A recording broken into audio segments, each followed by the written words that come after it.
ఓం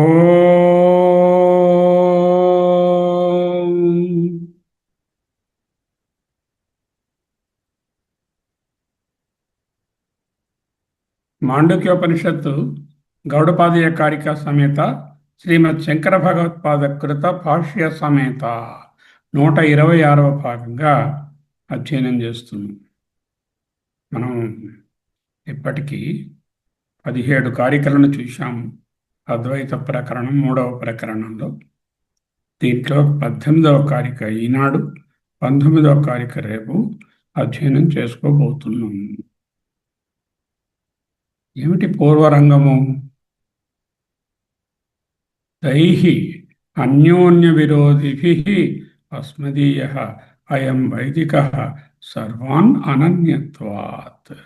అంటే వైదికులు అంటే ఆత్మ ఏకత్వ దర్శన పక్షులు నా విరుచ్యతి, వాళ్ళు విరోధాన్ని ఎవరితోనూ పెట్టుకోరు. యథా స్వహస్తపాదాదిభిః, మన చేతులకు మన కాళ్లకు మనకు విరోధం ఉంటుందా? అలాగా చెప్తున్నారు. తైహి అన్యోన్య విరోధిభిః, ఈ ద్వైతులు ఉన్నారే ఒకరితో ఒకరు కలహించుకుంటారు. ఆ ద్వైత సిద్ధాంత కర్తలతో ద్వైతవాదులతో అస్మదీయః అయం వైదికః, అంటే శృతితో యుక్తితో నిశ్చయమైన సమతమైన ఈ అద్వైత సిద్ధాంతం సర్వ అనన్యత్వాత్, అంతా తనకంటే భిన్నం కాదు అనేటటువంటి భావన ఉండడం వలన, అంటే ఏది అన్యము లేదు, అంతా ఏకత్వమే అనే భావన ఉండడం వలన ఆత్మైకత్వ దర్శన పక్షులు వీళ్ళంతా. ఆత్మ ఏకత్వాన్ని దర్శిస్తున్నటువంటి పక్షంలో ఉన్నటువంటి వారలు అద్వైత దర్శనము న విరుధ్యతే, ఇతర ద్వైతవాదులతో విరోధించదు, పోరాడదు. అద్వైతికి విరోధి లేడు. First fundamental teaching, are you a student of Advaita, then there is no question of any virodha with anything whatsoever. యథా స్వహస్త పాదాదివి, మన సొంత చేతులు కాళ్లతో మనం పోరాడుకుంటామా? పోరాడుకోం కదా. అలాగే చక్కని ముగింపు సందేశాన్ని ఇస్తున్నారు. ద్వేషము అనేది అజ్ఞానం నుంచి పుడుతుంది, ప్రేమ సహనము అనేది ఏకత్వం నుంచి పుడతాయి. ఒక వ్యక్తి అద్వైత స్థితిలో ఉన్నాడో లేదో తెలుసుకోవడానికి ఒక కొలబద్ద ఏమిటి? అతను తనను వ్యతిరేకించే వారిని కూడా తన శరీరంలోని అవయవాల వలె, అంటే తనలోని భాగంగా చూస్తున్నాడు. చూస్తుందా ఆమె? అలా చూడగలిగితేనే అది నిజమైన ఆత్మైకత్వ దర్శనం. ఏవం రాగద్వేషాది దోష అనాస్పదత్వాత్ ఆత్మైక బుద్ధి ఏవ సమ్యక్ దర్శనం ఇత్యభిప్రాయః. What is the perfect vision? What is the సమ్యక్ దర్శనం? రాగద్వేష దోష అనాస్పదత్వాత్, రాగద్వేష దోషములు, రాగాది ద్వేషములు, దోషరాగాది ద్వేషములకు అనాస్పదము, అవకాశమే లేనటువంటి ఆత్మైక బుద్ధి ఏవ సమ్యక్ దర్శనం. మకుటాయమానమైనటువంటి ముగింపు. చర్చించిన ద్వైతుల యొక్క కలహాలు, అద్వైతుల యొక్క అవిరోధం అనే అన్ని అంశాలను అన్నిటినీ క్రోడీకరిస్తూ నిజమైన జ్ఞానము, సమ్యక్ జ్ఞానాన్ని నిర్వచిస్తున్నారు. అనుభూతిలో ఏకత్వం. ఇది వాదన కోసం మేము ఏకమండి, మీరు ద్వైతులుండి అని చెప్పడానికి కాదు. ఇది ఒక అనుభవం. ఒక యోగి లేదా ఒక జ్ఞాని సమాజంలో తిరుగుతున్నప్పుడు వారు ప్రవర్తించేటటువంటి తీరు, శతప్రజ్ఞస్య కాభాష సమాధిస్తస్య కేశవ స్థితచీహి కిం ప్రభాషేత కిం ఆసీత వ్రజేత కిం అని అడిగారు కదా. దానికి ఒక్కటే, రాగద్వేష దోష ఆది అనాస్పదత్వాత్ ఆత్మ ఏకత్వ బుద్ధియే సమ్యక్ దర్శనం. ఎదుటి వాళ్ళలో దోషాలను చూడడు. ఈ స్థితికి చేరుకోవడమే ఈ సాధన యొక్క అంతిమ లక్ష్యం. What is the theme and goal of అధ్యయన భారతి స్టూడెంట్స్?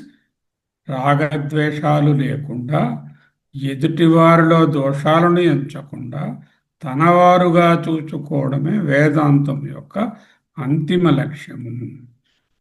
ఏవం ఈ విధంగా రాగద్వేషాది దోష అనస్పదత్వాత్, దోషములకు తావులేని కారణం అవడం వలన, తావు లేదనేటటువంటి కారణము వలన ఆత్మైక బుద్ధి ఏవా, ఆత్మ ఒక్కటే అనే నిశ్చయమైన బుద్ధి మాత్రమే సమ్యక్ దర్శనం, పరిపూర్ణ జ్ఞానం, అదే అద్వైత దర్శనము ఇత్యభిప్రాయ. ఇక్కడి ముఖ్యాంశం. జ్ఞానానికి కొలబద్ద ఇది రాగద్వేషాలు లేమి. ఏ జ్ఞానమైతే మనిషిని ద్వేషాల నుండి విముక్తుణ్ణి చేస్తుందో అదే నిజమైన జ్ఞానము. నేను, ఇతరులు, ద్వైత బుద్ధి, రాగం, ద్వేషం, దోషం, అశాంతి. ఓకే, సమ్యక్ సంపూర్ణమైనదని అర్థం. ద్వైత సిద్ధాంతాలు సత్యాన్ని ఖండఖండాలుగా, టుకడాగా, ముక్కలుగా చూస్తాయి. కాబట్టి అవి అసంపూర్ణ దర్శనాలు. అద్వైతం, సత్యం, ఆత్మైకత్వం సమ్యక్ దర్శనం. విభజన ఉన్న చోట ఘర్షణ, రాగద్వేషాలు ఉండనే ఉంటాయి. ఏకత్వం ఉన్న చోట శాంతి, ప్రేమ, కరుణ, దయ, జాలి, గోము ఇత్యాదులన్నీ కూడా చోటు చేసుకొని ఉంటాయి. ఏ సిద్ధాంతం మనల్ని ద్వేషం వైపు కాకుండా సర్వభూత దయ యందు ఏకత్వం వైపు నడిపిస్తుందో అదే సమ్యక్ దర్శనం, అదే పరమ సత్యం. ఆత్మైకత్వ జ్ఞానం కేవలం ఒక సిద్ధాంతం కాదు. రాగద్వేషమాత్సర్యాది దోషముల నుండి విముక్తి పొంది పరమశాంతిని పొందే ఏకైక ప్రస్థానం, మార్గం. అదే సమ్యక్ జ్ఞానం, అదే దర్శనం. కేన హేతునా తైహిన విరుచ్యతే. ఎందుకండి వీళ్ళు విరోధం ఉండదు అద్వైతులకు ఏకత్వ దర్శనం, సమ్యక్ దర్శనము, వీళ్ళకు రాగద్వేషాలు ఉండవంటున్నారు. What is the reason? కేన హేతునా తైహిన విరుచ్యతే ఇది ఉచ్యతే. అద్వయ ఆత్మదర్శనము ద్వైతవాదులతోనూ ఎవరితోనూ విరోధించదన్నారు కదా. అందుకు కలిగినటువంటి బలమైన కారణమేమి అందుచో ఉత్తరమయ్యబడుతున్నది. ఇదే 18వ కారిక నుంచి 18, 19 కూడా. ద్వైతులు తమ నిశ్చయాలతో అత్యంతంగా ముడిపడి ఉంటారు. గట్టిగా వాటినే గుడ్డిగా నమ్ముతారు.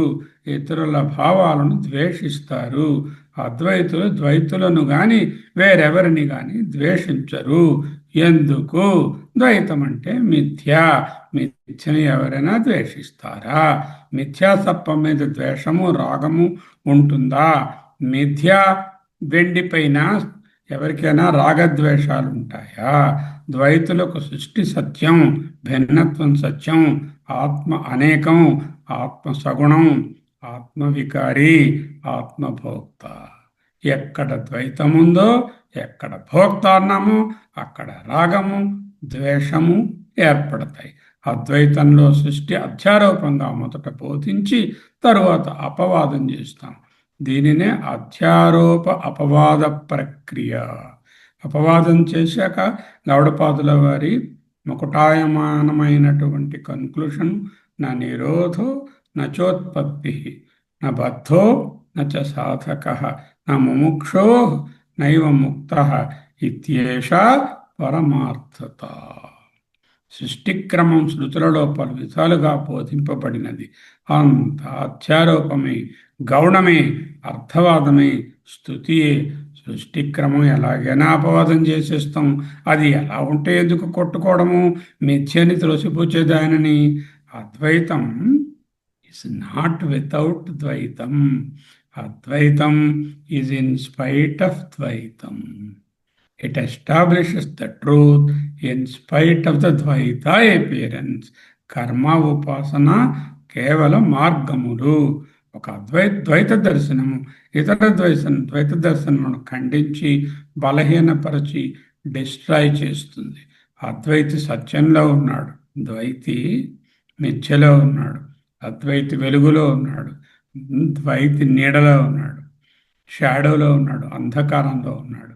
రెండు వేర్వేరు రియాలిటీస్. ఒకటి పారమార్థిక రియాలిటీ, రెండవది వ్యవహార మిథ్య.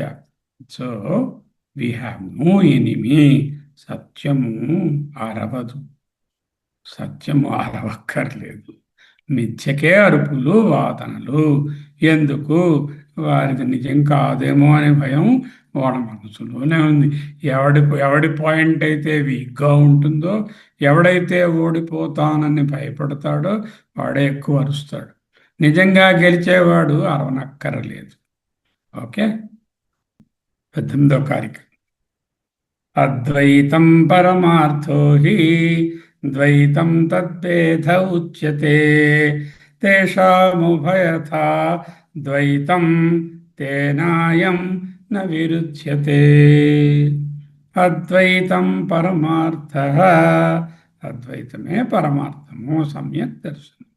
హి నిశ్చయంగా, ద్వైతం ఆల్ ప్లూరాలిటీ, తద్భేద తత్కార్య ఉచ్యతే.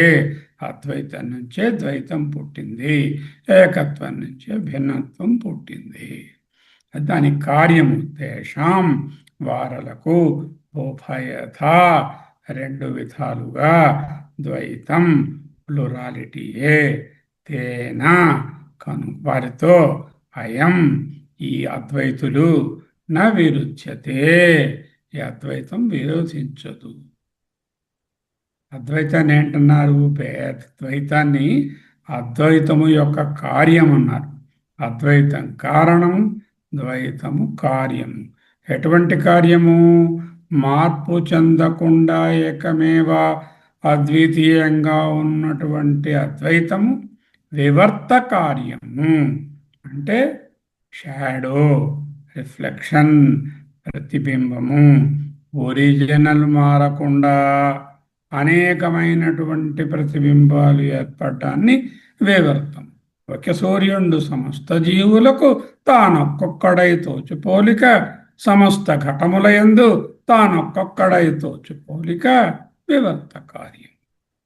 అధ్యస్థం సూపర్ ఇంపోజిషన్ మిథ్యా, it is a lower order of reality. పారమార్థిక సత్యము అద్వైతం, దానికన్నా లోయర్ ఆర్డర్ ఆఫ్ రియాలిటీ వ్యావహారిక డిఫరెన్సెస్ మిథ్యా ద్వైతం. అద్వైతంకి అందువలననే అద్వైతానికి భక్తికి విరోధం లేదు. ఎందుకు విరోధం లేదు? అద్వైతం is a higher level of reality, it is a పారమార్థిక రియాలిటీ, వేరస్ భక్తి ఈజ్ వ్యావహారిక రియాలిటీ. అంచేత వ్యవహారంలో ఉన్నదానికి పరమార్థం ఎలా విరోధిస్తుంది? ఏలననగా ఈ అద్వైతము పరమసత్యం, దాని భేదము కార్యమే ద్వైతము అని మహాత్ములచే చెప్పబడుచున్నది. ఆ ద్వైతవాదులకు రెండు ప్రకారాలుగాను ద్వైతమే, పారమార్థికంగాను ప్లూరాలిటీ, వ్యావహారికంగాను ప్లూరాలిటీ. అందుచేత ఆ ద్వైతంతో ఈ దర్శనం అంటే అద్వైత దర్శనం విరోధించదు. ఈ కారిక అద్వైత ప్రకరణానికి ఒక శాంతి మంత్రం రాస్తే అదే ఈ కారిక. ఎందుకంటే సత్యాన్ని స్థాపించడమే కాకుండా ఇతర సిద్ధాంతాల పట్ల అద్వైతానికి ఉన్న సహన వైఖరిని, సర్వ సిద్ధాంత ఆమోదాన్ని సుస్పష్టం చేస్తుంది. అంటే it not only is establishing the absolute reality, it is also explaining how it is very tolerant with any type of other Siddhanta and how it is very inclusive of all the other types of Siddhantas. Okay, Advaitam Paramartho Hi అని మొదలెట్టారు భాష్యాన్ని. కారికలో అద్వైతం పరమార్థో హి, అద్వైతమే పరమసత్యం. హి నిశ్చయముగా, ప్రసిద్ధంగా. పరమార్థం అంటే ఎప్పటికీ మార్పు లేనిది, త్రికాల అబాధ్యము. అంటే absolute reality. It is not dependent for it's reality on anything. స్వతంత్ర రియాలిటీ. అద్వైతం మరో రెండో వస్తువు లేకపోవడం కాదు. అద్వైతం అంటే ఇంకోటి లేదండి, అది కాదు అర్థం. అద్వైతం అనేది ఒక భావన కాదు, అద్వైతం అనేది మనిషి యొక్క యథార్థ స్థితి. ద్వైతం తద్భేద ఉచ్యతే. ఇది కారిక. అద్వైతం పరమార్థో హి ద్వైతం తద్భేద ఉచ్యతే. ద్వైతం దాని భేదంగా చెప్పబడుతుంది. భేదము అంటే భిన్నత్వము, అంటే కార్యము. తద్భేద అనే పదం చాలా కీలకమైనటువంటి పదం. ద్వైతం ప్రపంచం, నానాత్వం. అద్వైతం కంటే విభిన్నమైనది కాదు. అది అద్వైతము యొక్క ఒకానొక రూపము లేక ప్రతీతి మాత్రమే. ఉంగరము, గొలుసు, గాజులు, కంకణాలు, కడియాలు బంగారము యొక్క ప్రతీతి మాత్రమే. బంగారము కంటే విభిన్నమైనవి కావు. ఇతర దర్శనాలలో చూపినటువంటి ప్రపంచంలోని నానాత్వము, ద్వైతము అన్నీ కూడా అద్వైతము యొక్క ప్రతీతులే, ఎపీరెన్సెసే. అద్వైతం కంటే విభిన్నమైనవి కావు. ఉచ్యతే మహాత్ముల చేత చెప్పబడుతుంది. ఉచ్యతే అనడంలోనే వాళ్ళు అలా అంటారండి అంటే అర్థం ఏమిటి? కల్పన. అది అలాగనే ఉన్నదండి, అదే సత్యం అండి అంటే నిత్యము. ఉచ్యతే చెప్పబడుతుంది. ద్వైతం అన్నది కేవలం వ్యవహార భాషలో మాయా ప్రభావం వల్ల కనిపించేదే కానీ దానికి స్వతంత్ర ఉనికి లేదు అనే అర్థమే ఉచ్యతే అన్నమాట. అద్వైతం పరమార్థో హి ద్వైతం తద్భేద ఉచ్యతే. అద్వైతం పరమార్థో హి ద్వైతం తద్భేద ఉచ్యతే. ఇంకా తేషాం ఉభయథా ద్వైతం, వారికి రెండు విధాలుగాను ద్వైతం. ఏమిటి రెండు విధాలు? తేషాం అంటే వారలకు. ఎవరికి? ద్వైతవాదులకు. ద్వైతవాదులకు విభజన ఉంటుంది. ఏమిటా విభజన? నేను, నీవు, అస్మత్, యుష్మత్, కర్త, కర్మ, జీవుడు, దేవుడు, ఉపాసకుడు, ఉపాస్యం అని ప్రపంచాన్ని విడదీసి చూస్తారు. ఏకం చేయడానికి చూడరు. వారిని వారు తమ వాదనే సత్యమని, ఇతరుల వాదనలు తప్పు అని పోరాడుతుంటారు. వారి సిద్ధాంతంలోనే కాన్ఫ్లిక్ట్ అంతర్లీనంగా ఉంటుంది. తేషాం ఉభయథా ద్వైతం తేనాయం న విరుధ్యతే. తేనా కారణం చేత అయం ఇదిగో ఈ అద్వైత దర్శనం న విరుధ్యతే విరోధించదు. అద్వైత సిద్ధాంతం ఎవరితోనూ ఎందుకు గొడవ పడదు? రెండు కారణాలు. ఒకటి పూర్ణత్వం.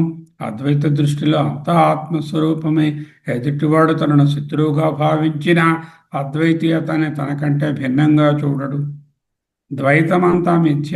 మిథ్యను ఎవరైనా ద్వేషిస్తారా? మిథ్య మీద ఎవరికైనా రాగం ఉంటుందా? ఉండదు. అలాగే అద్వైతం అనేదేమో పారమార్థిక సత్యము, ద్వైతం అనేది వ్యవహారము. వేర్వేరు లెవెల్స్ ఆఫ్ రియాలిటీ. ఒకే లెవెల్ ఆఫ్ రియాలిటీలో లేనివి ఒకటి ఇంకొక దానితో ఎలా వ్యతిరేకిస్తుంది? ద్వైతవాదులు గొడవలు సత్యం గురించి కొట్టుకోవడం లేదు. వాళ్ళు what is the truth is not their contention. How many ways we can divide, that is their problem. వాళ్ళ దర్శనం ఎలా ఉందంటే ఎన్ని విధాలుగా ఆత్మను, భగవంతుని, బ్రహ్మను ముక్కలు ముక్కలు చేసి చూద్దామా అనేటటువంటి బాధే కానీ how can we establish the reality అనేటటువంటి జ్ఞానం లేదు. అద్వైతం ఆ రూపాల వెనుకన ఉన్నటువంటి అధిష్టానాన్ని, అనుసూచ్యంగా ఉన్నటువంటి ఆయతనాన్ని, బేసుని చూస్తుంది కాబట్టి దానికి ఎవరితోనూ విరోధం ఉండదు. స్క్రీన్ ఉంటుంది.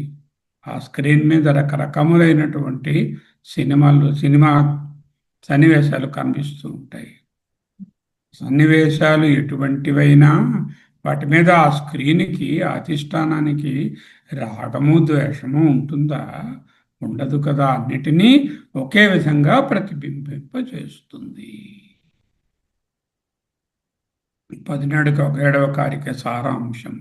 అద్వైతం ఏకత్వం సముద్రము వంటిది, అసలు సత్యం బంగారం వంటిది. ద్వైతం నానాత్వం అలల వంటివి, సముద్రం యొక్క మార్పులు నగల వంటివి. విరోధం పోరాటం అనేటటువంటివి ద్వైతవాదుల మధ్య ఉంటుంది. అలల మధ్య ఘర్షణ ఉంటుంది. అవిరోధం శాంతి అద్వైతంలో ఉంటుంది. అలలన్నీ నీరే అని తెలిసిన స్థితి. ఆభరణ ఆభరణాలన్నీ బంగారమే అని ఎరిగిన స్థితి. ఇక చిన్న ఉదాహరణను చూద్దాం. ఒక బంగారు నగను చూసి ఒక ఆయన ఇది గాజండి అన్నాడు, బ్యాంగిల్. ఇంకో అతను ఇది హారం అని వాదించు. గాజు అని ఒకరు, హారం అని ఒకరు. ఈయన ఆంజనేయ స్వామి దేవుడని ఒకరు, విఘ్నేశ్వర స్వామి దేవుడని మరొకరు కొట్టుకుంటున్నారు. ఇద్దరి మధ్య విరోధం ఉంది. కానీ ఒక జ్ఞాని వచ్చి, అరే ఈ గాజు ఆ హారము రెండు బంగారమే కదరా అని సూచించాడు. బంగారం అనే దృష్టితో చూచేవానికి గాజుతోనూ విరోధం లేదు, హారంతోనూ విరోధం లేదు. పరబ్రహ్మ ఒక్కటే అని చూచేవానికి వినాయకునితోనూ విరోధం లేదు, ఆంజనేయ స్వామితోనూ విరోధం లేదు. ఎందుకంటే ఆ రెండు రూపాలు బంగారమే, ఆ రెండు రూపాలు ఒకే అద్వయ బ్రహ్మమే అని అతనికి తెలుసు. ఇదే కారికలోని పరమార్థం. అద్వైతం పరమార్థో హి యస్మాద్వైతం నానాత్వం తస్య అద్వైతస్య భేదః తస్య కార్యం ఇత్యర్థః. ఏకమేవ అద్వితీయం తత్తేజో అసృజత ఇది శృతేః ఉపపత్తేః చ. ఉపపత్తి అంటే లాజిక్. శృతులు రెండు కోట్ చేశారు, లాజిక్ కూడా అదే చెప్తుంది. స్వచిత్త స్పందనాభావే, స్వచిత్త స్పందన మన యొక్క మనస్సు యొక్క కదలిక అభావే, లేని తరుణంలో. ఎప్పుడండి గురువుగారు చిత్తస్పందన? అదేంట్రా, సమాధి, మూర్ఛ, సుషుప్తి. అక్కడ చిత్తస్పందన లేదు కదా, అక్కడ ద్వైతం ఉందా? సుషుప్తిలో ద్వైతం తెలుస్తుందా? మూర్ఛలో, అనస్థీషియాలో ద్వైతం తెలుస్తుందా? సమాధిలో చిత్తము యొక్క స్పందన ఆగిపోయినప్పుడు ద్వైతం తెలుస్తుందా? అత అందువలన తద్భేద ఉచ్యతే ద్వైతం. అంటే ఆ ఏకత్వం నుంచి ప్రొజెక్ట్ అయినటువంటి ఈ భిన్నత్వము కార్యమని చెప్పబడుతోంది. అద్వైతం పరమార్థో హి, కారికలో మాటలే. యస్మాత్, ఎందుకు అలా రాశారండి గౌడపాదుల వారు? యస్మాత్ ఎందుకంటే అద్వైతం పరమ సత్యం. విశేషణలో హి అనే పదాన్ని హేతువుగా చూపిస్తున్నారు. హి అంటే కారణం ఏమిటి? అద్వైతం ఎందుకు పరమార్థం అంటే అద్వైతం పరమార్థ అన్నారు వాళ్ళ గురువు గారు గౌడపాదుల వారు. అద్వైతం పరమార్థం. హి ఎందుకంటే కారణంగా చెప్తున్నారు. ఎందుకంటే అది ఏ కాలాలలోనూ మారదు. దానికి సమానమైనది కానీ రెండోది కానీ ఏదీ లేదు. నత్వత్సమో అప్యధిక కుతోన్యో అన్నాడు అర్జునుడు గారు. భగవంతుని చూసి నీకు సమానమైనదే మరి ఒకటి లేదు, నీకన్నా మించినది కానీ వేరైనది కానీ మరొకటి ఎక్కడ ఉంటుంది? లేదు. నత్వత్సమో అప్యధిక కుతోన్యో అంటే పరమాత్మ దృష్టితోనే మాట్లాడారు అక్కడ, అంతకన్నా ఇంకేం. ద్వైతం నానాత్వం తస్య అద్వైతస్య భేద. అద్వైతం పరమార్థో హి యస్మాత్, ఎందువలన అద్వైతం పరమార్థమైనదో, ద్వైతం లేక నానాత్వం అంటే ప్లూరాలిటీ ఆఫ్ ద వరల్డ్, తస్య ఆ అద్వైతము యొక్క అద్వైతస్య తస్య భేద. తస్య భేద అంటే అద్వైతస్య భేద. ద్వైతం లేక నానాత్వం లేక ఈ ప్రపంచం అనేది అద్వయ బ్రహ్మము యొక్క భేదమే. భేదమనగా కార్యము. విశ్లేషణ శంకరుడు ద్వైతాన్ని వివరిస్తూ ఇది అద్వైతం కంటే భిన్నం కాదండి.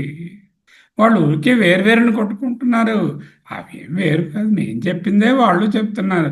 వాళ్ళేమో కార్యాన్ని చూపిస్తున్నారు, మేము కారణాన్ని చూపిస్తున్నాం. మేము కార్యమవస్థలు అవి అనేకంగా ఉంటాయి, కారణావస్థలు ఒకటిగా ఉంటుంది.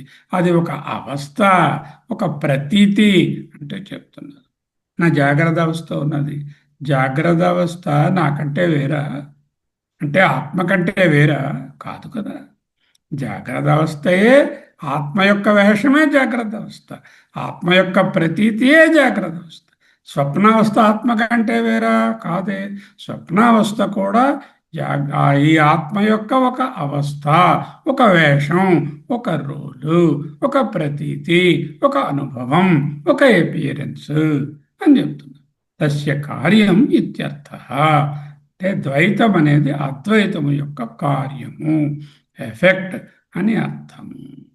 కార్యం అని చెప్పగానే చాలా విషయాలు దాంట్లో ఇంక్లూడ్ అయిపోయాయి. ఏమిటి? కారణం కార్యమంతా వ్యాపించి ఉంటుంది అంటే ప్రతి ద్వైతంలో అద్వైతము ఇమిడి ఉంది. కారణం లేకుండా కార్యం ఉండదు.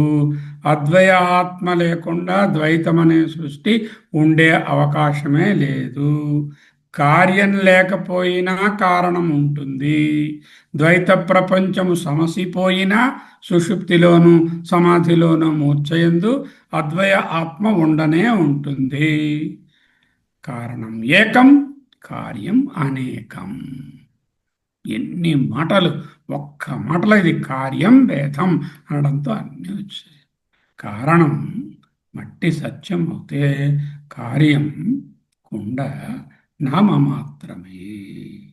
వాచారంభం వికారో నామధేయం వృత్తికేత్యేవ సత్యం అన్నమాటనే మాటిమాటికి చెప్పుకుంటున్నాం. ఒకటి కారణం, ఇవి కార్యములు అని చెప్పారంటే ఈ కారణము కార్యమంతా వ్యాపించి ఉంటుంది. ఆభరణంలో బంగారం ఎక్కడుందో చూపించండి అంటే ఎక్కడ చూపిస్తారు? అంతటా ఉంటుంది. రెండవది, కారణం లేనిదే కార్యం ఉండదు. బంగారము వినా నగలేదు. కార్యం లేకపోయినా కారణం ఉంది. ఆభరణాలు చేయకపోయినా బంగారం ఉంది. ద్వైతం సమసిన అద్వైతం అలాగే ఉంది. కారణం ఏకం, కార్యం అనేకం. గట్టిగా అర్థం చేసుకోవాలి. రాయండి, కాగితం తీసి కొంచెం పెన్నుకు పని ఇవ్వండి.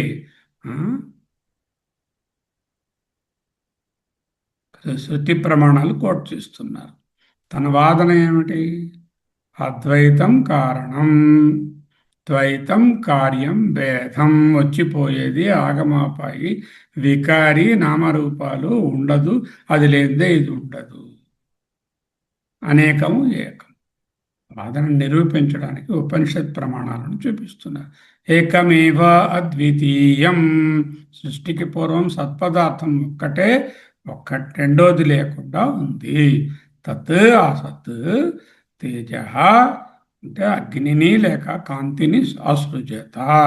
తేజస్సును అంటే ప్రపంచాన్ని అని అర్థం. తేజస్సు నుంచి అన్నీ వచ్చాయి. అసృజత తాత్పర్యం, ఈ శృతుల ద్వారా ప్రపంచం అనేది ఏకైక బ్రహ్మం నుండి వచ్చిన కార్యమే తప్ప స్వతంత్రమైనది కాదు. మరి బ్రహ్మం కార్యం కాదన్న, కారణం కాదన్నారు కదండి మాండూక్యంలో. బ్రహ్మం కారణం కాదన్నాం, కానీ బ్రహ్మం యొక్క మాయ నుంచి వచ్చాయి కదా. అదే కదా చెప్పారు. బ్రహ్మం డైరెక్ట్గా కారణం కాదు, కానీ ఆయనలో మాయ అనే ఒక తత్వం ఉన్నది. అది బ్రహ్మము కంటే వేరు కాదు. బ్రహ్మం ఎంత అనాదియో మాయ కూడా అనంతే. ఇదంతా మాయా కార్యమే, వివర్తమే, రిఫ్లెక్షనే, షాడోయే, స్వతంత్రం కాదు. ఉపపత్తేచ అంటే ఉపపత్తి అంటే తర్కం. శృతిచ ఉపపత్తిచ, శృతుల వలన, శృతి ప్రమాణము వలన, ఉపపత్తుల వలన, తర్కం ద్వారా. కేవలం వేదం చెప్పిందని మాత్రమే కాదండోయ్, యుక్తి ద్వారా కూడా ఇది నిరూపించవచ్చును అంటున్నారు శంకరుడు. ఏమిటా యుక్తి వాక్యము? స్వ చిత్త స్పందన అభావే. స్వ మన యొక్క చిత్త మనసు స్పందన కదలిక అభావే లేని సమయంలో. ఎప్పుడు లేకుండా పోయింది? సమాధౌ సమాధి యందు సప్తమి విభక్తి. మూర్ఛాయాం మూర్ఛయందు. సుషుప్తౌ సుషుప్తి యందు. వా అంటే ఇది దిస్ ఆర్ దట్. అభావాత్ అక్కడ చిత్తస్పందన లేకపోతే ద్వైతమే లేదు కదా. చిత్తం కదలకుండా ఉన్న స్థితిలో అంటే సమాధిలో, స్పృహ లేని స్థితిలో, అనస్థీషియాలో, మూర్ఛలో, గాఢ నిద్రలో ద్వైతం మాయం. అది కానీ నిజమవుతే మరి నాకు సుషుప్తిలో తెలియాలిగా. రోజు రాత్రి సుషుప్తిలో కూడా నా నా ఇల్లు వాకిలి భార్య బిడ్డలు అచ్చన్ భారతి కాన్ఫరెన్స్ లిస్టు చేయాల్సిన పనులు అవన్నీ కనబడాలి కదా. అబ్బే 8 అవర్స్ డిసిపేర్ అయిపోతున్నాయి. ముఖ్య తర్కం ఏంటంటే ఏ వస్తువైనా ఒక అవస్థలో ఉండి మరో అవస్థలో ఉండకపోతే అది మిథ్యా కల్పితం. జాగ్రత్తలో ఉన్నది, స్వప్నంలో లేదు. జాగ్రత్తలో బెంచ్ కారు ఉంది, స్వప్నంలో కారే లేదు. వాడుకుందామంటే స్వప్నంలో పెద్ద ధనవంతుడని కల వచ్చింది, జాగ్రత్తలో అత్యంత భేదవాడు. అక్కడ ఉన్నది ఇక్కడ లేదు, ఇక్కడ ఉన్నది అక్కడ లేదు. ఒక అవస్థలో ఉండి ఒక స్థితిలో ఉండి మరొక స్థితిలో ఉండకపోతే దాని పేరే మిథ్యా కల్పితం లేక వేదార్థం. నిద్రలో లేని ప్రపంచం మెలకువలో మాత్రమే కనిపిస్తుంది. కాబట్టి అది మనసు యొక్క మూమెంటే, చిత్తస్పందన మాత్రమే. What is the world? World is only a movement of the mind. Whatever movement that occurs, a charanam in the mind, that only is the Jagat. How do I know? When the mind stops working, I don't have Jagat. If Jagat were to be real, when my mind is not working, I should not be able to see the real, the Dvaita. So, సచిత్తస్పందనాభావే సమాధౌ మూర్ఛాయాం సుషుప్తౌ వా అభావాత్ అని పడేశారు. అది ఉపపత్తి. శృతి అది ఏకమేవా ద్వితీయం తత్తేజో సృజత. ఎన్నో శృతులు చూసాం. నేహనానాస్తి కించన అని చెప్పుకున్నాం. స్వచిత్త స్పందనాభావే సమాధౌ మూర్ఛాయాం సుషుప్తౌ వా అభావాత్. సో అతః తద్భేద ఉచ్యతే ద్వైతం. అత అంటే కాబట్టి, అందువలన ద్వైతం అనేది ఆ ద్వైతము యొక్క భేదము మాత్రమే, కల్పిత రూపము మాత్రమే, కార్యము మాత్రమే. శంకరుడు 3 విషయాలను స్పష్టం చేస్తున్నారు ఈ ఆర్గ్యుమెంట్లో. పారమార్థికంగా అద్వైతమే సత్యం. అద్వైతం పరమార్థో హి. First one. కార్యకారణ రూపంలో ద్వైతం తద్భేద ఉచ్యతే. ద్వైతం అనేది బ్రహ్మం యొక్క కార్యమే తప్ప, వచ్చిపోయేదే తప్ప, స్వతంత్రమే తప్ప, మిథ్యే తప్ప వేరు కాదు. అనుభవపూర్వకంగా మన చిత్తం ఆగిపోయినప్పుడు నిద్ర, సమాధి, మూర్ఛ, అనస్థీషియాలయందు ద్వైతం ఉండదు. కాబట్టి అది కేవలం మనసు యొక్క స్పందన, మనసు యొక్క కల్పన మాత్రమే. ద్వైత ప్రపంచము నానాత్వము కల్పన, మిథ్య, మాయా కార్యము. దేని యొక్క కార్యము? మాయా కార్యము. కల్పయత్యాత్మనాత్మానం ఆత్మాదేవః స్వమాయయా. కల్పయతి ఆత్మానమాత్మానం ఆత్మాదేవః స్వమాయయా. స ఏవ బుధ్యతే భేదాన్ ఇతి వేదాంత నిశ్చయః. Who is the projector? You say all this world is projected. Then who is that projector? There is no projector. ఎవరు లేరా? శూన్యమా? అదేమిటండి? ఆ ప్రొజెక్టర్ ఆయనే. మరి ఆయన ఏకం అద్వయం కదా, ఆయన ప్రొజెక్టర్ ఎలా అవుతాడు? ఆయన దగ్గర మాయ అని ఒక గుణం ఉందయ్యా. ఆ మాయా కార్యమే ఇదంతా. ఎవరి మాయ అండి అది? ఆయన కంటే వేరు కాదు, స్వమాయయా. మమ మాయా దురత్యయ సంభవామి ఆత్మమాయయా. ఓకే. ఇంకా భాష్యం. ద్వైతినాం తు తేషాం పరమార్థతః చ అపరమార్థతః చ ఉభయథాపి ద్వైతం ఏవ. ద్వైతీనాం ద్వైతులకు వాళ్ళకు పరమార్థత అబ్సల్యూట్ సెన్సులో, అపరమార్థత రిలేటివ్ సెన్సులో కూడా ఉభయథా రెండు విధాలుగా కూడా అపి కూడా ద్వైతం ఏవ నానాత్వమే ఉంది. యది చ తేషాం భ్రాంతానాం ద్వైత దృష్టి, ఏదైతే ఈ భ్రాంతుల యొక్క ద్వైత దృష్టి ఉందో, భ్రాంతులు అంటే అర్థం తెలుసా? పిచ్చివాడని అర్థం సంస్కృతంలో. ఈ పిచ్చివాళ్ళ యొక్క ద్వైత దృష్టి, అస్మాకం అద్వైత దృష్టి అభ్రాంతానం, పిచ్చి లేనటువంటి వాళ్ళం మేము, పిచ్చివాళ్ళు వాళ్ళు.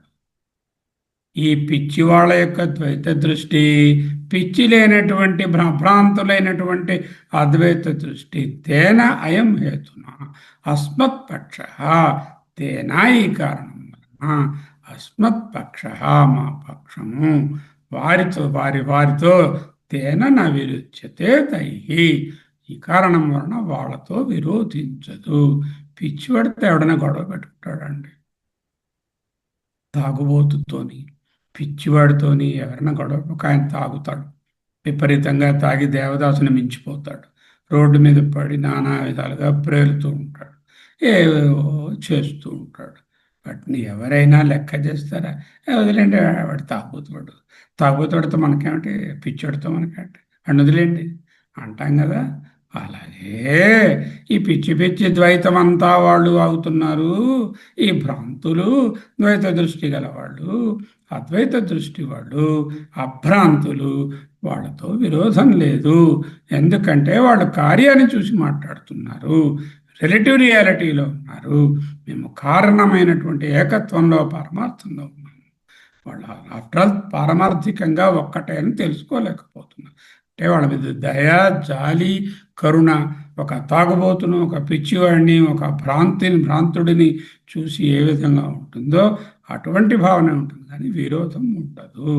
శృతి ప్రమాణాలు కోట్ చేస్తున్నాడు. ఇంద్రో మాయాభి పురురూప ఈయతే నతు త్వద్వితీయమస్తి అనే 2 బృహదారణ్యక మంత్రాలను చెప్తున్నారు. ఇక్కడ ఒక విషయం ఆయన వ్రాయలేదు, మనం తెలుసుకోవలసినది. అంత సులభం కాదు. పారమార్థంగా ఒక్కటే అని, వ్యవహారంలో నానాత్వం ఉన్నది, ఈ నానాత్వము భ్రాంతి, మిథ్యా దర్శనము, ప్రతిబింబము, ఇది పిచ్చిలో మాట్లాడుతున్నాము అని చెప్పడం సులభమే, అర్థం కావడం చాలా కష్టం, అనుభవం అవడం ఇంకా కష్టం. క్షురస్య ధారా నిశీత కదండి, క్షురస్య ధారా నిశిత దురత్యయ దుర్గపథం. అంటే ఇది మంగళవాని కత్తి వలె చాలా నిశితమైనది, వాడి అయినది. ఈ అద్వైతాన్ని అనుభవంలోకి తెచ్చుకోవడం అంత సులభం కాదు అంటూ కఠోపనిషత్తు పోతుంది. అవ్యక్త హి కతిర్ దుఃఖం. అయ్యా అర్జునుడు అడిగారు, ఏమయ్యా సాకారారాధన చేయాలా, నిర్గుణ నిరాకార పరబ్రహ్మను చూడాలా? అది చేయడం చాలా మంచిదే, నిర్గుణ నిరాకార పరబ్రహ్మ అంత సులభం కాదు. అవ్యక్త హి గతి దుఃఖం అని పట్టుకోవడం చాలా కఠినం. శ్రవణాయాపి బహుభిర్యో న లభ్య శృణ్వంతోపి బహవో యం న విద్యుః ఆశ్చర్యో వక్త కుశలానుశిష్ట ఆశ్చర్యో జ్ఞాత కుశలాస్య లబ్ధ్వా. కఠోపనిషత్తు. శ్రవణాయాపి బహుభిర్యో న లభ్య. విందాము అంటే ఎక్కువ మంది లేరు, విన్నవాళ్ళలో తెలుసుకున్న వాళ్ళు ఎక్కువ మంది లేరు.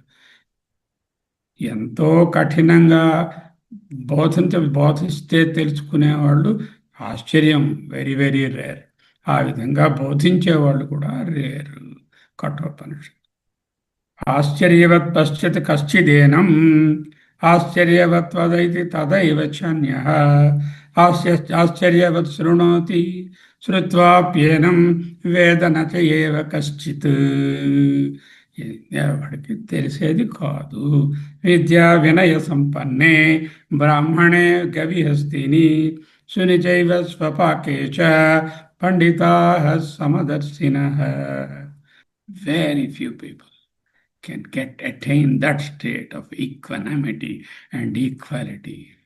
पंडिताः समदर्शिनः सुहृन्मित्रार्युदासीन मध्यक्षद्वेष्य बन्धुषु स्वासुष्वपि च पापेषु సమబుద్ధిర్విశిష్యతే.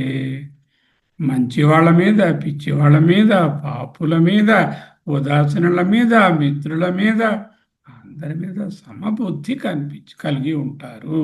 ఎవరు? జ్ఞానిన, తత్వదర్శిన. తత్వవాదిన కాదండి, తత్వదర్శిన. జ్ఞానిన, తత్వదర్శిన.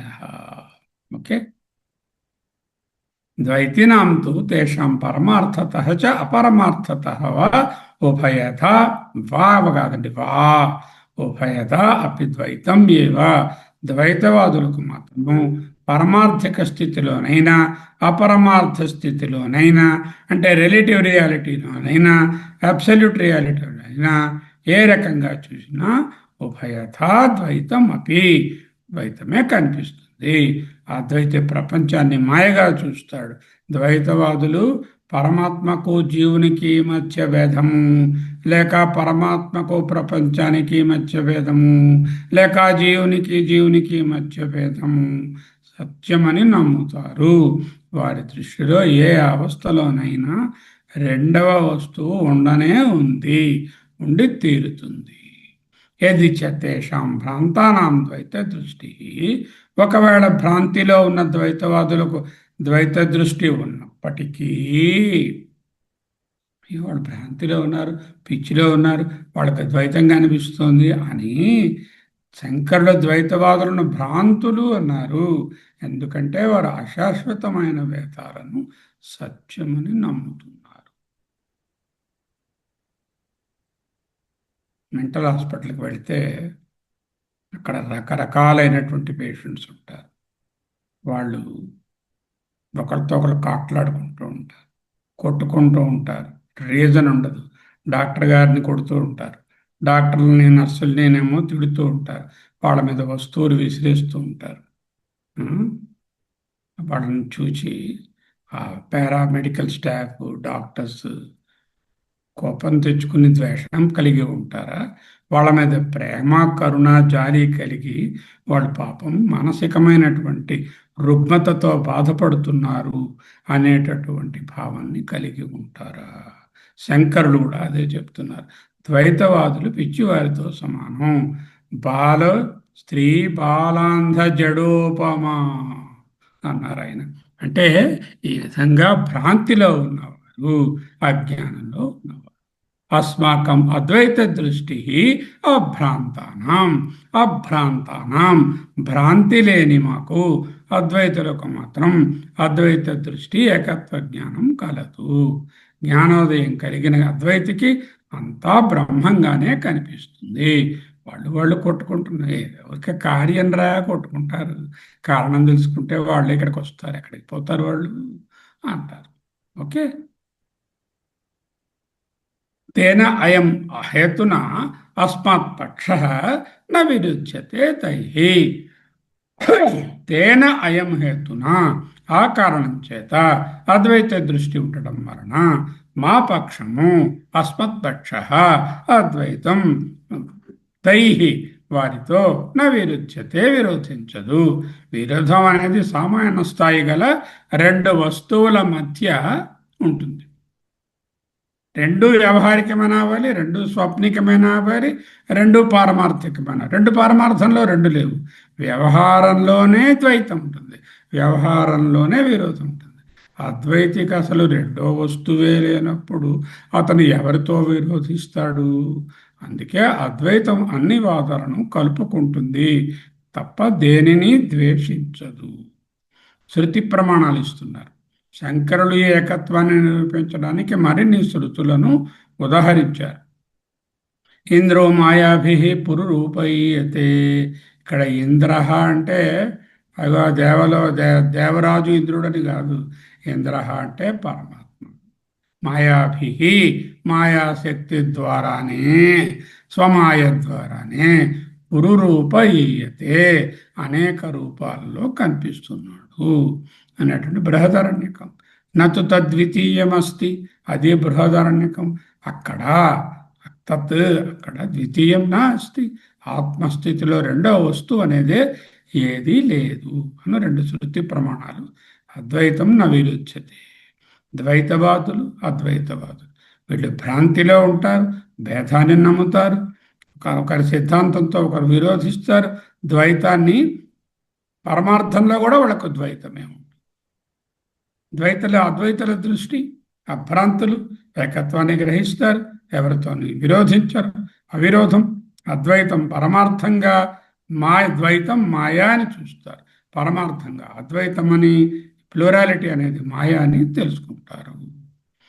దీనికి మంచి ఉదాహరణ ఇస్తున్నారు, చాలా బాగుంటుంది. యథా మత్తగజారూఢ ఉన్మత్తం భూమిష్టం ప్రతిగజారూఢ అహం గజం వాహయ మాం ప్రతి ఇతి బ్రువాణం అపి తం ప్రతి న వాహయతి అవిరోధ బుద్ధ్యా తద్వత్ తతః పరమార్థతో బ్రహ్మవిత్ ఆత్మా ఏవ ద్వైతినాం తేనాయం హేతునా అస్మత్పక్షో న విరుచ్యతే తైః. ఏమిటి కథ? కారికలోని అవిరోధ తర్కాన్ని శంకరాచార్యులు అద్వైతికి ద్వైతవాదులకు మధ్య ఉండే మానసిక స్థితిని, అందుకే వాళ్ళని భ్రాంతులు, మేము అభ్రాంతులు అన్నారు, ఒక అద్భుతమైన దృష్టాంతంతో వివరిస్తున్నారు. ఏమిటా దృష్టాంతం? యథా మత్త గజారూఢ ఉన్నతం భూమిష్టం ప్రతి గజారూఢ అహం. ఏ విధంగానైతే యథా మత్త గజారూఢ, ఒక మదపుట్టేనుకపై ఉన్నతం మత్త గజారూఢ ఎక్కినాడు అనుకున్నాడు. ఒక ఆయన గజారూఢుడై ఉన్నతంగా ఉన్నాడు, ఆయన అద్వైత అనుకోండి. నేలపై నిలిచి ఉన్న ఒక పిచ్చివాడు భూమిష్టం, భూమిష్టం అంటే భూమిపై నిలిచి ఉన్నటువంటి ఒక పిచ్చివాడు, నేను కూడా నీకు దీటుగా ఏనుగుని ఎక్కి ఉన్నాను, ప్రతి గజారూఢ, నాకు కూడా ఏనుగుంది, నీకేనండి ఏనుగు, నా దగ్గర నీకన్నా పెద్ద ఏనుగుంది చూడు, నేను ఏనుగు మీద ఉన్నాను అంటాడు. ఎందుకు? ఈయన మెంటలీ షాటర్డ్ పిచ్చివాడు, భూమిష్టం. ఆయన గజారూఢుడు, అద్వైతి, జ్ఞానం. ఈయన అజ్ఞానంలో ఉండి పిచ్చిలో ఉన్నవాడు, నేను నీకంటే పెద్ద ఏనుగు ఎక్కాను అని సవాలు చేస్తూ మత్త గజారూఢ ఉన్నతం యథా భూమిష్టం ప్రతి గజారూఢ, భూమి మీద ఉన్నటువంటి నేను ఇంకొక పెద్ద ఏనుగుని నేను ఎక్కాను. అహం భూమిష్టం ప్రతి గజారూఢ, భూమి మీద ఉన్నటువంటి ఈయన నేను ప్రతి గజారూఢ అహం, నేను కూడా పెద్ద ఏనుగుని ఎక్కున్నాను అని సవాలు చేస్తూ మాం ప్రతి, నా వైపు, గజం నీ ఏనుగును, వాహయ నడిపింపుము, తోలుము, ఇతి అని బ్రువాణం అపి, పిచ్చిలో మాట్లాడుతున్నప్పటికీ.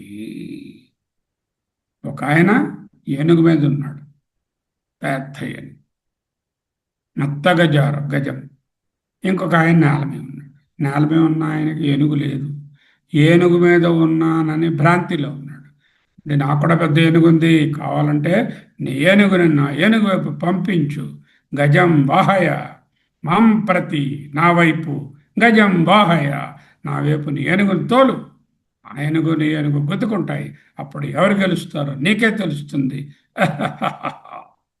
అంటూ పిచ్చిలో బ్రువాణం అపి, ఆ విధముగా మాట్లాడినాడు అనుకుండు. అయినప్పటికీ ఆ పెద్ద ఆయన గజారూఢుడై ఉన్నాయన తం ప్రతి, ఆ పిచ్చివాణ్ణి చూచి, ఆ పిచ్చివాని వైపు నవాహయతి, పిచ్చివానిపై ఏనుగుని తోలడు, నడిపించడు. తం ప్రతి నవాహయతి, ఆ పిచ్చివానిపైకి ఏనుగును గజారూఢుడైన అతను నడిపించడు. ఎందుకు నడిపించడు?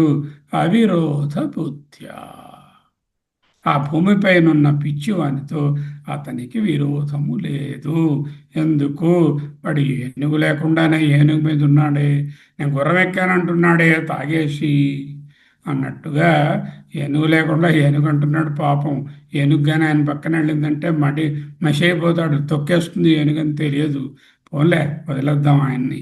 అవిరోధ బుద్ధ్యా తం ప్రతి నవాహయతి, అతని వైపు ఈ ఏనుగును నడిపించడు. అదే విధముగా భ్రాంతిలోనున్న పిచ్చివారైన ద్వైతులతో, భ్రాంతి కాదండి, భ్రాంతి తొలగిన జ్ఞానులైన అద్వైతులు విరోధించరు. ద్వైతము అద్వైతము యొక్క కార్యమే కదా అని వారిపై జాలి. ఎందుకు? ఈయన కూడా అలాగే ఉండేవాడు కొంచెం రోజులకి ముందు.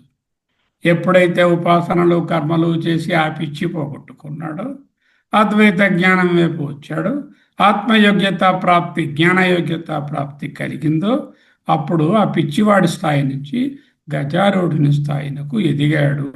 ఈ పిచ్చివాడు ఇలా ఉంటాడు, కొంచెం రోజులేసరికి అతనే ఈ జన్మలోనో మరో జన్మలోనో తెలుసుకుంటాడు అంటూ మంచి ఉదాహరణ ద్వారా బోధించారు. అర్థమై ఉంటుంది మీకు ఈ కథ. ఆయన ఉన్నాడు, ఆయన దగ్గర పెద్దగా ఏనుగు ఉంది, ఆయన మీద కూర్చుని ఆయన వస్తున్నాడు.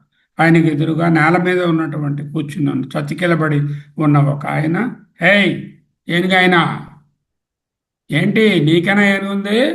నాకు ఏనుగు లేదనుకున్నావా? చూడు నా ఏనుగు, నీ ఏనుగు కన్నా ఇంకా గొప్పది, కావాలంటే నీ ఏనుగు నావే పంపించు, మా ఏనుగు దుమ్ము లేపేస్తుంది, మీ ఏనుగుని చెప్పేస్తుంది అని పిచ్చి పిచ్చిగా వాగాడు. ఆ పెద్ద ఏనుగు మీద ఉన్నత నాయన అయ్యో పాపం, కొంచెం మానసిక రుగ్మతకు లోనై ఉన్నాడే ఈ పిచ్చివాడు, వీడి మీదకి అడుగుని నడిపిస్తే చచ్చిపోతాడు పాపం అని ఏ విధమైన విరోధం లేకుండా కారుణ్యంతో ఆ గజాన్ని, ఏనుగుని నడపడు కదా.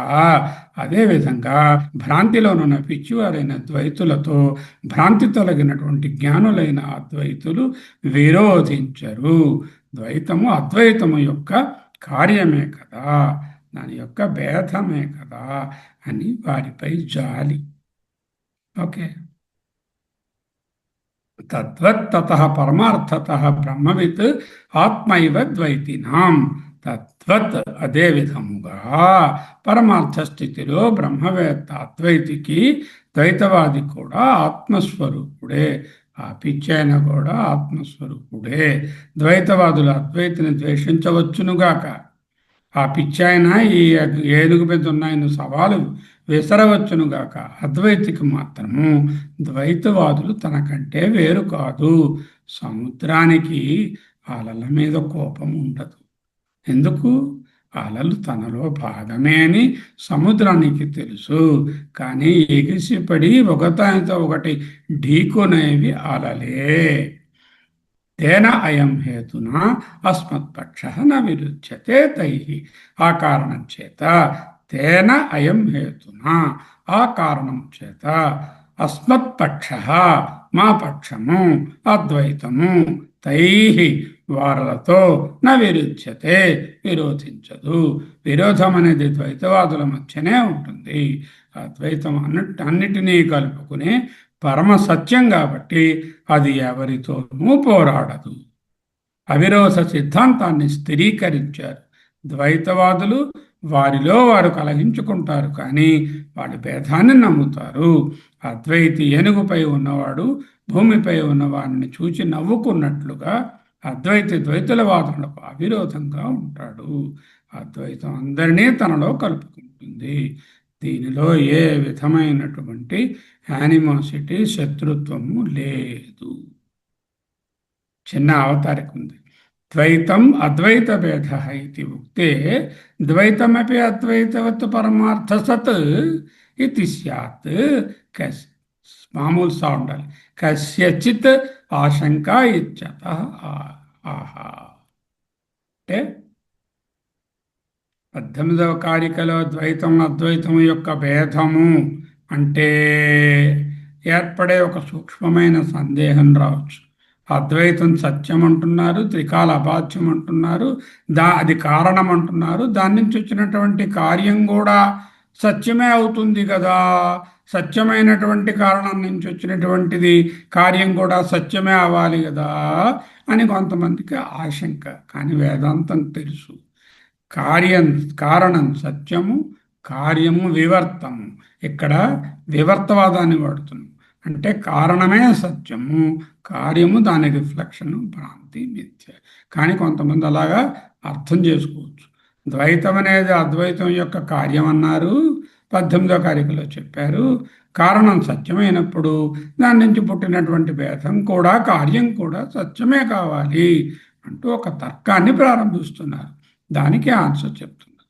ద్వైతమైపే అద్వైతవత్ పరమార్థ సత్, అంటే ద్వైతం కూడా అద్వైతము వలె సత్తే అయి ఉంటే ఇది స్యాత్ కశ్చిత్ ఆశంక, అంటే ఎలాగా అని ఒక చిన్న సందేహం.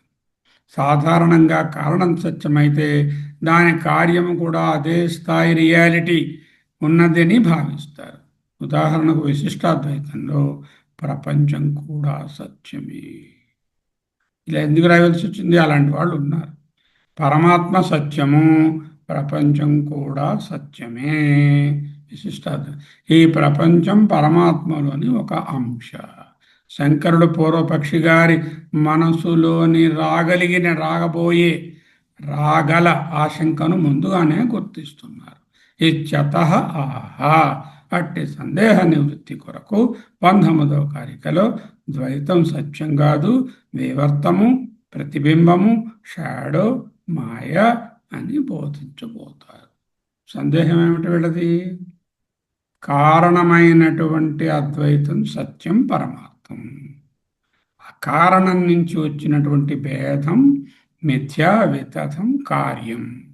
కారణం సత్యం అవుతే కార్యం కూడా సత్యం అవ్వాలి కదా. అప్పుడు అద్వైతం సత్యం అవుతే పరబ్రహ్మ, ఆయన నుంచి వచ్చినటువంటి సృష్టి కూడా, ఈ ప్రపంచం కూడా, నానాత్వం కూడా సత్యం అవ్వాలి కదా అని వాళ్ళు వాదిస్తున్నారు. దాని సందేహ నివృత్తి కొరకు ద్వైతం సత్యం కాదు, ద్వైతం మిథ్య, మాయ అని, అద్వైతమే సత్యమని చెప్పబోతారు. నచక్షుషా గృహ్యతే నాపి వాచ నాన్యైర్దేవైః తపసా కర్మణా వా. చక్షుషా న గృహ్యతే, not by any of the instruments of cognition, perception. Napi vacha, not by any amount of explanation with the words. Na anyair devaihi, not by other indriyas also. Deva ante indriya. Na tapasa, not by penance. నా కర్మణావా, రకరకములైనటువంటి కర్మకాండలో ఉన్న మొత్తం కర్మలన్నీ జీవితకాలంలో ఒక ఆయన చేసేసినా కూడా నా పొందలేరు. ఎలా పొందుతాం? జ్ఞాన ప్రసాదేన విశుద్ధ సత్వ. సత్వము విశుద్ధం కావాలి, విశుద్ధాంతఃకరణం కావాలి. దానికి జ్ఞానప్రసాదం. జ్ఞానం అనగా ఈశ్వర ప్రసాదం. ఈశ్వరుని యొక్క దయ వలన విశుద్ధ సత్వము కలిగినప్పుడు తతః, అప్పుడు తం, ఆ పరబ్రహ్మమును, నిష్కలం పరం అంటే పరబ్రహ్మని, పశ్యతే తెలుసుకుంటాడు. ధ్యాయమాన నిష్కలం పశ్యతే, ధ్యాయమానమైనటువంటి, ధ్యాయమాన, గమ్యమాన, రమ్యమాన అంటే తెలుసుకొనవలసినది అనేటటువంటి ఒక విధి వాక్యంగా చెప్పారు. ఓకే.